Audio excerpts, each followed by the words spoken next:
Here's how to convert AAC to MP3. It's pretty easy and quick with this file converter called ConvertSave. You just drag and drop your files in, and then you can select MP3 and hit convert, and it saves right next to where that file came from.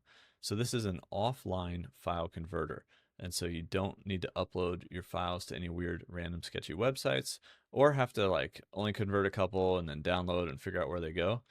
This works. You can batch convert, do a ton of different things. I created ConvertSave with my brother, and so this is an app that we just released, and it does images, video, and audio conversions on desktop for Windows and Mac. And it does these things offline, which I think is really cool. And so I wanted a quicker way to convert files, and this is about as efficient as it gets. You can go into the advanced options as well, and per conversion type, so this is AAC to MP3, right? You're going to see the tool that's used. You're going to see the default options that are used. You can add in your own custom options and also go into the options builder where you can kind of toggle off a lot of different parameters. Like you can change volume, sample rate. You can change the trimming of it, like where the start time and end time is that you're trying to do this conversion from. Maybe you're just pulling out a section of the audio from a video or even from another audio track.